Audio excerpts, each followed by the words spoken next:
Et si vous nous avez fait ça, cette fois-ci c'est terminé. Est-ce qu'il faut dire que le mal est plus profond? Alors, Valère a fait une étude parce qu'il a été sur le terrain, elle est très pertinente. Tout à fait. Il faut dire que dans un ouvrage écrit par le professeur Marc Ella, il nous fait savoir que le Cameroun n'est pas le continent comme on l'appelle aujourd'hui, mais c'est l'Afrique des villages. Chaque village a sa réalité. Et en général, ce sont les élites de chaque village sous le régime Biya qui tuent le village. Ah bon? Oui. Et vous verrez donc qu'en fait, le ministre d'État SGPR a été piégé à Kousséri. Bon? Oui, il a été doublement piégé.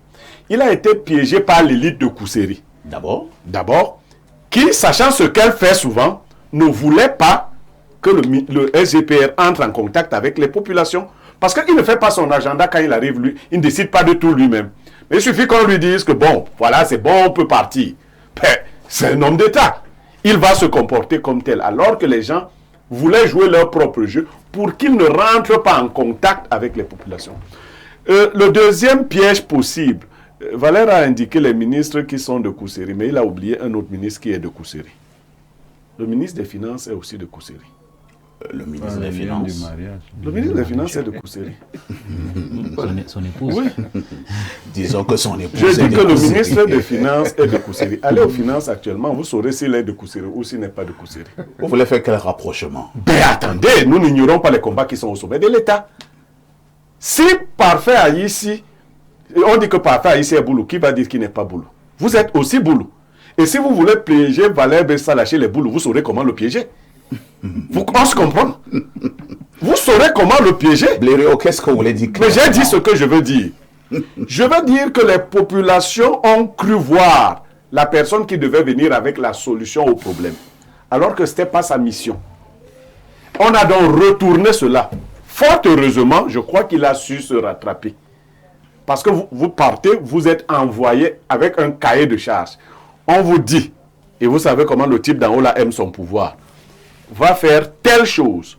Si vous extrapolez, il peut interpréter cela comme une volonté de votre part de vous exhiber, de vous faire...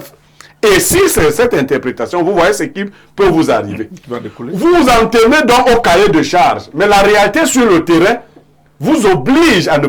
Il faut vous en référer à nouveau à celui qui vous a envoyé. Ben, je suis venu avec le cahier de charge de faire telle chose. La réalité sur le terrain m'empêche de faire seulement cette chose-là. Je dis que le manque de cohésion gouvernementale s'est encore révélé. Aujourd'hui au Cameroun, chacun a ses suppôts quelque part. Il y a des préfets qui ont été placés par tel ministre, tel qui rend compte à tel autre, de sorte que les choses ne sont pas faites. On n'aurait pas dû assister à cela. Malheureusement, on a assisté à cela. Maintenant, il y a autre chose à retenir. Moi, je crois que la chose la plus importante à retenir, c'est que les populations ont quelque chose à dire. Cette chose qui est à dire, qui n'est pas que l'apanage de l'extrême nord, hein, parce que là, la vidéo dont vous parlez, je réponds tout de suite à celui-là, que toutes les zones, surtout dans le Grand Sud, vivent la même résilience. C'est-à-dire qu'avec une élite qui est ensauvagée, qui a tout pris et a privé les populations même du menu frétin. Toutes les populations sont dans la même situation. Eux, ils ont même la chance qu'ils peuvent faire la pression. Un SGPR arrive là-bas. Vous croyez que dans le Grand Sud, vous pouvez voir un SGPR arriver dans le Grand Sud pour faire quoi là-bas? Parce que la pression de là-bas, vous allez voter Biya, ou ce sera toujours Biya, que vous le votiez ou pas. Donc là-bas, dans le Grand Sud, tout le monde peut même mourir. Votre voix ne sortira jamais. On s'est assuré de rendre à fond toutes les populations. Donc, le message est passé. Mais est-ce que l'État du Cameroun a les moyens de répondre aux sollicitations? Il s'est privé des moyens par la trop grande corruption. Les gens ont volé l'argent de tous les projets. À l'occasion, même si le président le voulait. Nous sommes à 8 mois du mois d'octobre. Il ne pourrait pas réaliser ces choses qui devraient lui donner la plus-value électorale qu'il recherche. Il va falloir manigancer, faire des promesses à l'emporte-pièce ou à la va-vite, mentir pour dire que votez-moi. Comme vous êtes ma fille chérie et tout ça, la fille, il dit non, la fille est née. La fille est née. Du renouveau. Bon, la fille est née, on ne sait pas qui est le garçon est né. Bon, comme vous êtes ma fille est née, je ferai. Le président ne fera pas parce qu'il n'y a plus de ressources pour faire. Très bien. Vous prendrez le RDPC si vous voulez continuer à être, ou vous prendrez toute autre chose. Voilà la réalité. Donc ces populations sont abandonnées à elles-mêmes. Quelqu'un a signalé le ministre de l'économie. Vous savez, les enfants qui ont été élevés en ville ne se sentent pas souvent concernés par les affaires du village. Hein. Voilà des gens qui estiment qu'ils sont ministres parce qu'ils sont compétents, parce qu'ils étaient très intelligents à l'école. Alors que l'idée de Paul Biya, c'est de nommer des relais dans les différentes régions qui vont faire pour les régions ce que lui aurait. Bon, si vous avez donc l'enfant de votre ami qui sait qu'il est l'un des banquiers les plus intelligents et qu'il est ministre de l'économie parce qu'il est intelligent, qu'est-ce qu'il doit aux gens de l'extrême nord? Il estime qu'il ne leur doit rien et l'extrême nord reste donc dans cette situation. Merci Pierre Blériot, professeur Owanangini. Tout est finalement politique, et surtout lorsqu'il arrive que nous sommes à 8 mois d'une élection présidentielle. Est-ce qu'il y a une lecture politique qui peut également être faite? Première préoccupation. Deuxième préoccupation, est-ce que c'est de nature à être serein lorsqu'on s'appelle Paul Biya et que probablement on peut être candidat pour une élection dans 8 mois? Oui, les événements de l'extrême nord donnent lieu nécessairement à des interprétations politiques, ce que vous appelez une lecture politique. Il y a d'abord évidemment, et ça a été le cas dans les différentes interventions, une lecture politico-administrative. C'est quoi la lecture politico-administrative? C'est qu'il y a un courant de relations entre les autorités administratives qui représentent sur place l'État central, ce que nous appelons commodément l'administration territoriale.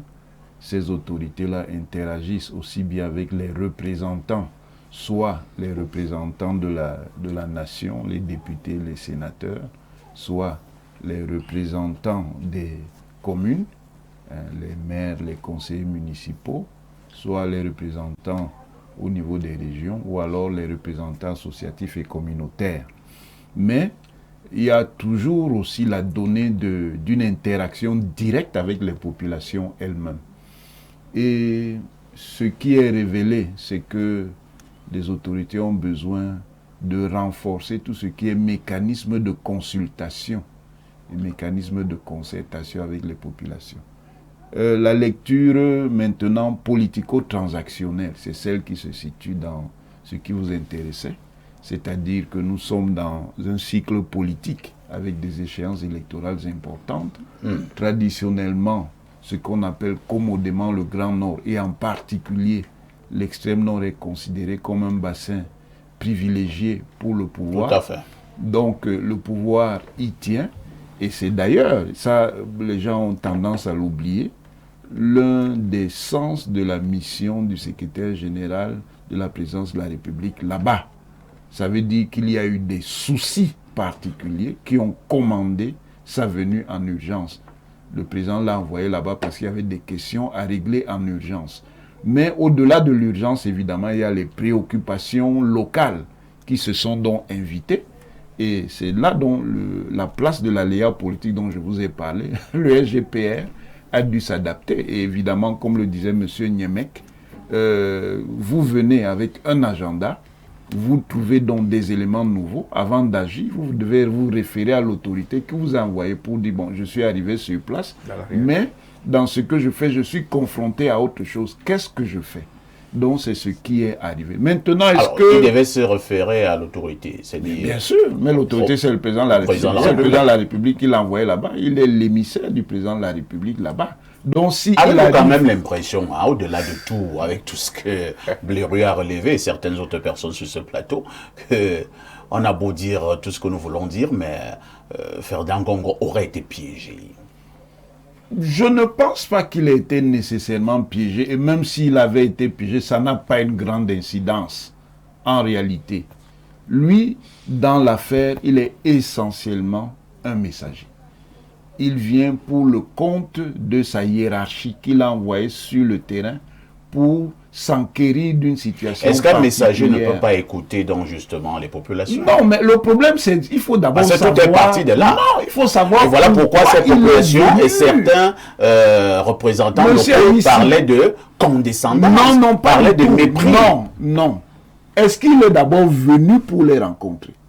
Mais les rencontrer, Non, attendez, ça ne devait pas attendez. enlever quelque Non, chose. non, il est venu pour quelque chose. Il y a des canaux, monsieur. Il est venu pour exercer une mission. Maintenant, sur le terrain, il peut donc rencontrer des éléments nouveaux.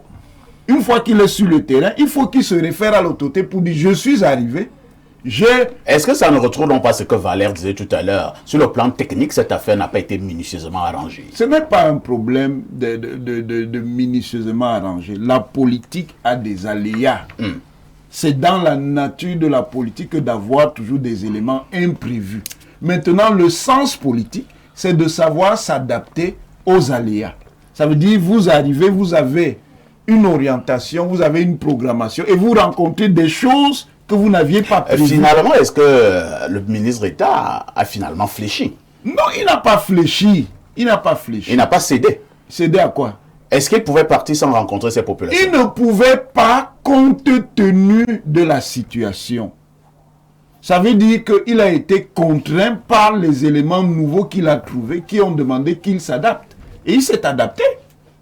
C'est aussi ça dans la politique. Très bien. C'est aussi ça la politique. Pour terminer, Oui. parce que vous m'avez empêché de répondre au dernier point que vous soulevez, est-ce que fondamentalement, ça doit inquiéter le pouvoir dans une certaine mesure, mais pas tant que ça. Quelque chose a été dit d'extrêmement pertinent dans toutes les interventions, c'est le problème des relais. Parce qu'en fait, ça traduit surtout le fait que dans le système des représentants, on met en question les interlocuteurs privilégiés du président, qui sont de la région. Voilà pourquoi on veut faire passer un autre son de cloche par l'émissaire du président.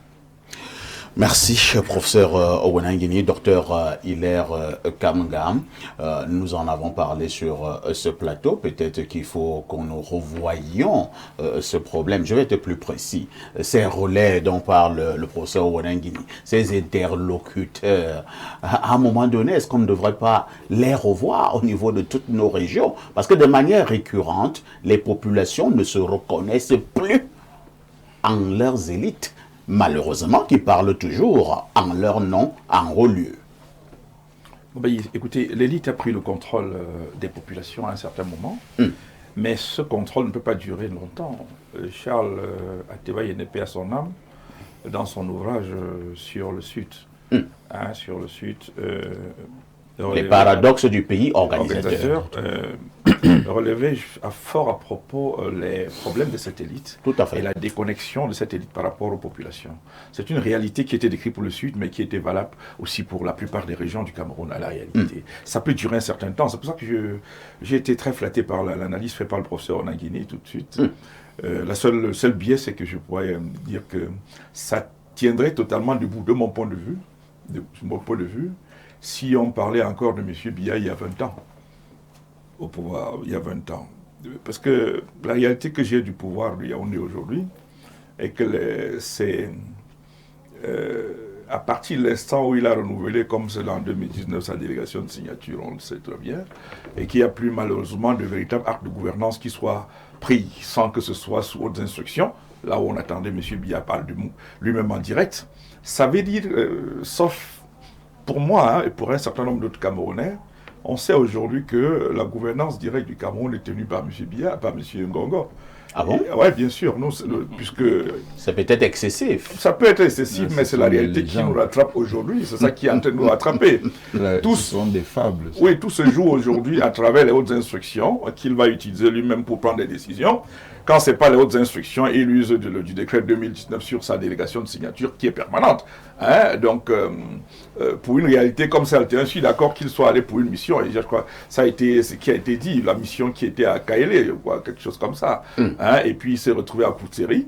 Bon, est-ce que j'ai de la peine à croire même qu'il fallait qu'il appelle monsieur, qu'il attende d'appeler monsieur Biya pour savoir s'il devait rencontrer des gens. Parce que monsieur Biya manifestement n'est plus celui qui gouverne. Il gouverne de temps en temps, on lui rappelle les dossiers. C'est ça qui est la vérité. Donc du coup... Comment ça, monsieur Biya ne gouverne Non, en fait, il est là, c'est le président de la République. Oui. On l'a élu, on va élire un autre en 2000, ou peut-être lui-même toujours, je ne sais pas très bien. En fait, il y a quelqu'un qui sera déclaré élu en 2020, hein, parce que lui-même, il a été déclaré élu en 2018, donc il y a un débat sur l'expression. Donc maintenant qu'il a été déclaré élu, je suis républicain, je respecte. Hein, mais simplement, il ne gouverne, nous ne le voyons pas gouverner. Nous voulons le voir gouverner. Déjà, pour signer, il a donné une délégation permanente de signature, il le fait depuis des lustres. Hein, maintenant, c'est devenu criard. Tous les conflits sur les hautes instructions. Est-ce qu'il faut donc finalement dire que cette délégation de pouvoir ou bien de signature, et ainsi de suite, ces hautes instructions, à un moment donné, ça nous rattrape? C'est ce qu'on voulait démontrer? Mais ça nous rattrape. Est-ce que M. Biya pouvait faire autrement? Est-ce qu'il peut faire autrement? Puisque, manifestement, ce n'est plus l'homme il y a 20 ans. Il ne peut plus être... il peut plus. Très bien. Donc, de ce point de vue, il faut qu'il assume le fait qu'il veut rester au pouvoir et qu'il n'a pas les moyens de rester au pouvoir, véritablement. Et donc, il va rester au pouvoir à travers Ngongo, à travers tel ou tel, selon les circonstances. Maintenant, il faut que Ngongo, qui est aujourd'hui celui qui dirige d'une certaine manière, assume.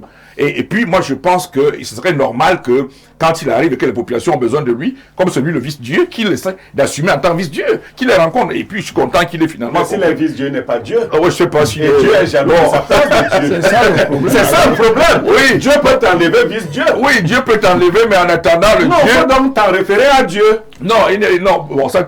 c'est votre... On se comprend. C'est votre Dieu n'aime pas qu'on... Mais moi, je veux qu'on reste là sur la position qui est mienne.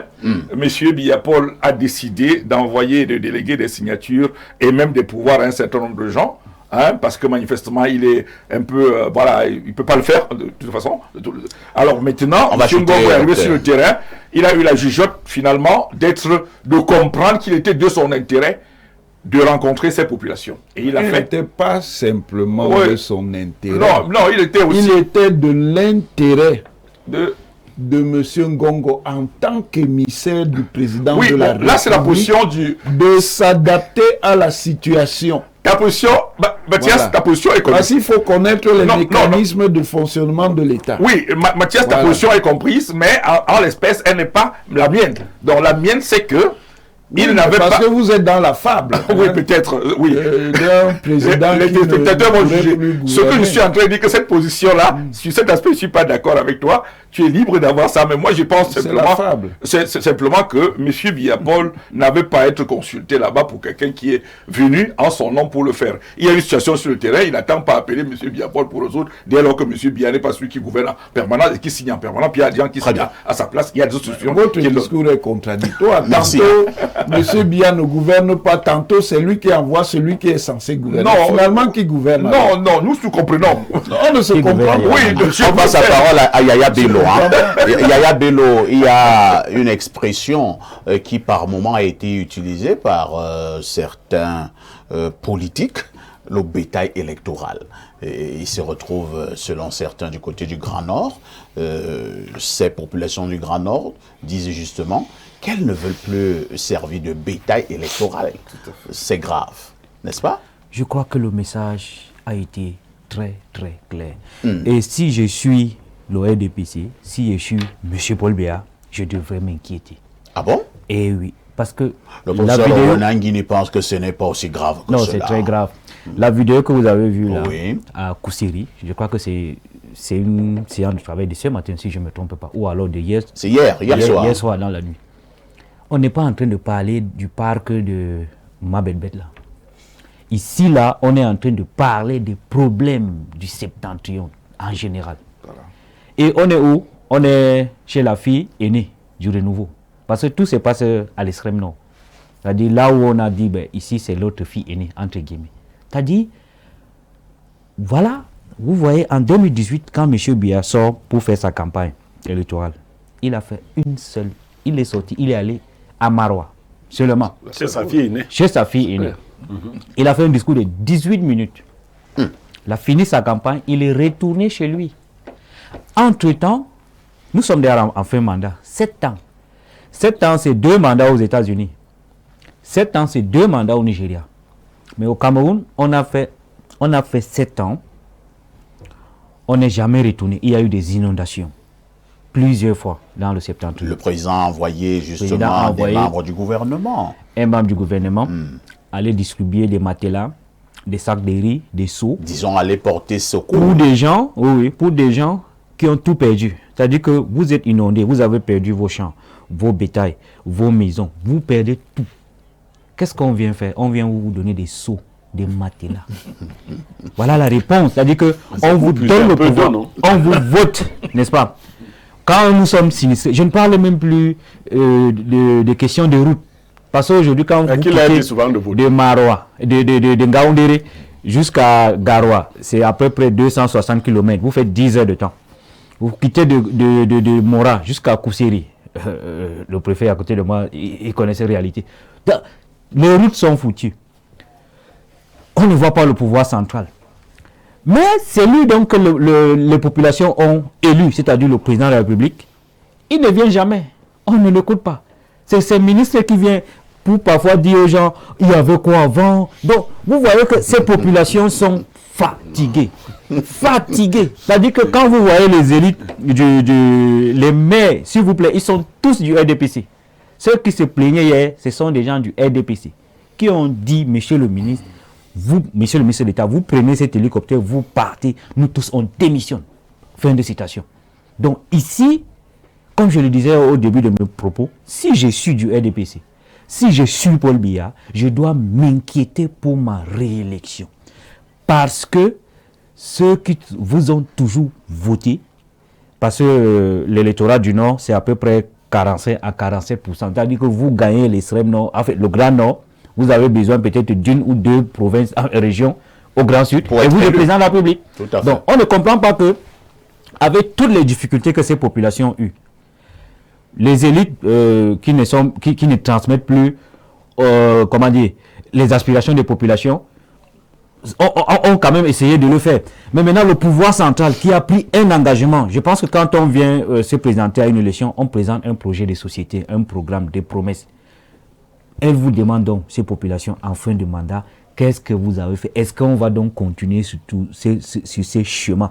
Où est le président de la République? Aujourd'hui, on est arrivé à confondre comment dire, ce qu'on a donné à monsieur le ministre de l'État. On est amené à confondre la délégation de signature à la délégation de pouvoir. C'est-à-dire la délégation de signature. La délégation de signature, en réalité, n'est pas une délégation de pouvoir. C'est-à-dire que c'est une technique administrative qui permet d'accélérer les process dans le management. C'est-à-dire que le président de la République peut même décrocher son téléphone. Il dit au ministre de l'État, signez-moi tel truc. Le ministre signe. Et là, aujourd'hui, on est amené à confondre la délégation de signature à la délégation de pouvoir. Beaucoup pensent qu'aujourd'hui, qu'on a fait une délégation de pouvoir à une personne qui est nommée, qui n'est pas élue. C'est ça le problème. Alors, vous qui êtes justement du Grand Nord, quel est le message que vous pouvez passer au lendemain de ce malentendu à Kousseri? Le message que je veux passer, n'est-ce pas, au pouvoir central, à M. Paul Biya, c'est que le Grand Nord, puisqu'on parle du Grand Nord aujourd'hui, tout à fait, ne va plus continuer à être du bétail électoral. Ou alors le réservoir, ou alors le réservoir électoral qui vous permet de prendre des énergies, prendre le pouvoir et puis tourner le dos, attendre 7 ans, toute une éternité, parce que 7 ans, comme je l'ai dit tout à l'heure, c'est 2 mandats ailleurs. Dans des grands pays, même des grandes démocraties, le Nigeria qui est ici là à côté, on gère 300 millions. On a besoin d'un mandat de 4 ans et on voit le bilan. Là, on fait 7 ans, on ne vous voit pas. Donc, le Grand Nord va cesser. Et le Grand Nord va voter. S'il a même été toujours bétail, il va cesser de le faire. Cette fois-ci, c'est du donnant-donnant ou alors du gagnant-gagnant. Le message est fort. Hein? On passe la parole à Valère Bessala. C'est vrai qu'on peut rigoler, on peut sourire, mais est-ce qu'il ne faut pas dire qu'il faut de plus en plus prendre conscience que les populations dans bon nombre de secteurs au Cameroun souffrent et qu'il va falloir véritablement tenir le langage de la vérité? Je ne crois pas qu'il peut y avoir un langage de vérité. Au Cameroun de manière générale, tant que ce régime règne sur le pays dans cette configuration. et pour la région, les régions dont nous parlons, Oui. je vais peut-être vous parler d'une anecdote qui va peut-être vous faire comprendre la suite de mon propos. Alors, quand j'étais sur le terrain, comme préfet adjoint, j'aimais souvent faire des petites villégiatures le week-end et j'allais voir des lamibés qui étaient très influents et qui connaissaient le pays profond. Et mon critère de sélection de ces lamibés, c'est justement parce qu'ils avaient traversé les deux époques. C'est-à-dire l'époque du président Ahidjo et parfois d'autres avant les indépendances et l'époque de Biya. Alors, j'aimais beaucoup l'amido de Yaguaevele parce que c'était un administrateur civil et derrière la promotion du ministre des Finances. Je vais taire son nom parce que l'anecdote ne correspond pas beaucoup. Alors, il aimait souvent parler du dernier soldat de l'Empire. Et chaque fois qu'on parlait des régions du Nord, il me disait le régime du renouveau a fait du septentrion l'âne du renouveau. Alors je lui disais, pourquoi l'âne du renouveau? Il me dit, parce qu'il avait des ânes dans sa cour. Et je lui dis, mais c'est pas parce que vous avez des ânes, Majesté. Il me dit, non. Quand vous prenez la première lettre de la Damawa, A. Vous prenez la première lettre du Nord, N. Vous prenez la première lettre de l'extrême Nord, E. Ça fait âne. Et il me disait, effectivement, le régime du renouveau considère le septentrion comme l'âne du renouveau. C'est-à-dire ce petit animal qu'on utilise aux basses besognes et qu'on ne rétribue jamais à sa juste valeur. Voilà ce que l'amido de Yaguaevele, ceux qui sont de la zone me comprennent parfaitement, me disait souvent. Et quand vous regardez le fond de l'affaire, c'est ce qui résume ce qui s'est passé avec le secrétaire général de la présidence de la République, le ministre de l'administration territoriale, le gouverneur local et je vais dire le préfet local. Mais moi, je vais accentuer davantage mon argumentaire sur les relais. La notion de relais est une imposture dans ce régime. Est une imposture dans ce régime depuis 1996. La notion de relais ne peut plus être une notion ou une technique administrative prisée par un régime politique normal quand on a déjà décidé d'acter la décentralisation. Vous comprenez? Le président Ahidjo c'était la technique qu'avait employée le président Ahidjo. C'est-à-dire que dans chaque région, le président Ahidjo avait ce qu'on appelait des parrains. C'est-à-dire des personnalités ressources, c'est ce qu'on appelle aujourd'hui. C'est-à-dire dans chaque région, à l'est, centre... Une forme d'interlocuteur. D'interlocuteur, mais au-delà de l'interlocution, c'était des personnes qui lui permettaient de maîtriser la ressource humaine de l'État, qu'il pouvait rechercher à n'importe quel endroit du Cameroun afin de s'en servir pour régler des problèmes singuliers au sein de la machine de l'État.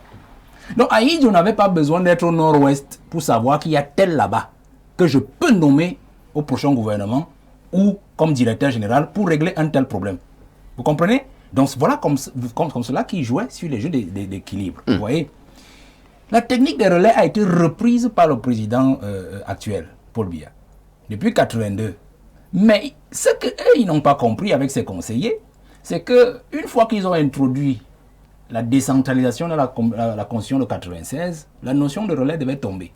Parce qu'en fait, l'État était centralisateur et jacobin jusqu'en 1996. Puisque le président n'ayant pas une logique de décentralisation déjà couchée en constitution et qui lui permettait en fait de gérer le développement du peuple à partir de leurs propres élites politiques élues, il gérait donc avec les parrains et les personnalités ressources. C'est-à-dire qu'il devait donc à la fois servir de relais informationnel du sommet à la base et de la base au sommet, mais aussi de relais technico-managérial, c'est-à-dire les finances qu'on envoie de Yaoundé à là-bas, il s'assure que ça arrive effectivement et que ça sert le développement pour lequel ces financements ont été envoyés. Vous voyez?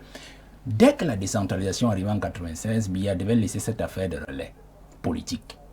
En fait, ce qui arrive à l'extrême nord, c'est justement le fait que cette technique de relais a été perpétuée dans une logique de décentralisation qui justement n'a plus besoin de relais politique. Très bien. Parce que vous voyez aujourd'hui, comment pouvez-vous expliquer, qu'on vous dise que c'est un SGPR, quelqu'un qui est censé voir le président au quotidien, qui est le secrétaire de la présidence de la République, qui quitte Yaoundé pour aller régler un problème de parc, un problème de soulèvement de population à l'extrême nord, alors qu'on a un Premier ministre, alors qu'on a un ministre de l'administration territoriale, alors qu'on a un MINAT, pardon, on a un ministre de la décentralisation, on a un président de région. Je reste sur le président de région. Parce que quand vous dites président de région, il dirige vraiment la région sur tous les aspects. C'est-à-dire notamment l'aspect agro-pastoral, l'aspect économique, l'aspect tout ce que vous pouvez imaginer. Donc nous avons ce problème de grippe du pouvoir jacobin de Yaoundé. Mais je ne voudrais pas que l'on pense que ce qui se passe aujourd'hui, peut-être avec le RGPR est anodin, parce que quelqu'un a parlé des pièges. Il faut faire très attention. Mais je suis d'accord, c'est un piège qui lui a été tendu. Et vous appuyez beaucoup plus sur quoi? Je le dis tout simplement. J'ai dit comment les réunions... Qui a intérêt à piéger tout un SGPR? Vous avez posé une question sur les relais et vous allez comprendre que vous avez bien fait de la poser. Je vais l'ajouter pour l'expliquer ici. Quand une autorité part de Yaoundé pour la région, les élites locales se réunissent aussi pour préparer la même réunion. C'est-à-dire que le RGPR part de Yaoundé pour chez nous.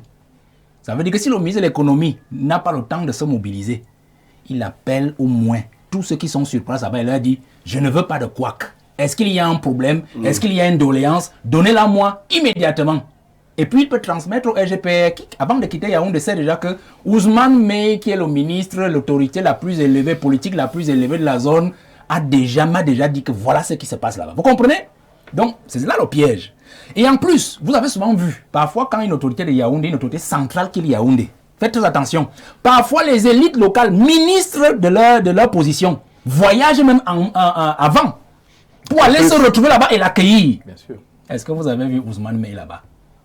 Il n'y était pas. Alors, Ousmane Mey n'était pas au courant que le SGP devait aller dans son village. Je ne lui jette pas la pierre. Non, pas du tout. Je suis en train d'expliquer le mécanisme du piège. Puisque vous m'avez demandé. Ousmane Mey a négligé cette visite? C'est vous qui le dites. Non, c'est une question. Et vous déduisez ce que vous voulez. Donc, il n'y avait pas l'élite la plus élevée, ni son adjoint. C'est-à-dire, on a saboté cette descente du SGPR. C'est pour ça que j'adoube la position de Blériot, de piège qui aurait été tendu au RGPR, c'est-à-dire que les élites n'ont pas préparé la réunion. Et puis, la grande élite du Septentrion, c'est le président de l'Assemblée nationale. Depuis 33 ans.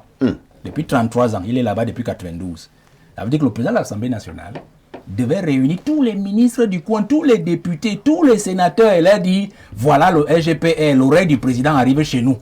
Il y a quel problème dans chaque département parce que le PAN, lui, il est encore capable de ça aussi. Parce que le président de l'Assemblée nationale, si vous dites que le président n'est pas capable, toutes les lui, régions, il est capable toute de la faire région une de telle l'extrême réunion. nord. Vous comprenez ce que je dis? Donc, il devait avoir au moins ces réunions au niveau stratégique du PAN. D'accord. Mais alors, je sors en disant que oui, le piège donc au niveau aussi du PAN, c'est que vous savez que le PAN n'a pas été, du moins le secrétaire général de la président de la République, n'a pas été très doux avec le président de l'Assemblée nationale, vu tout ce que vous savez, l'actualité qui s'est passée depuis 2 ou 3 années. Et on comprend parfaitement que les gars, ils ont trouvé l'occasion de lui en faire voir avec des pots de banane assez glissantes pour qu'effectivement le président comprenne qu'il est un homme des dossiers et des task force à Yaoundé. Il n'est pas un homme de terrain qui peut mériter peut-être le pouvoir puisqu'on le soupçonne de cela. Ah, ce n'est qu'un soupçon, hein. Et ce n'est qu'un soupçon. Marquons une touche pause et on revient pour la suite de votre grand débat la semaine.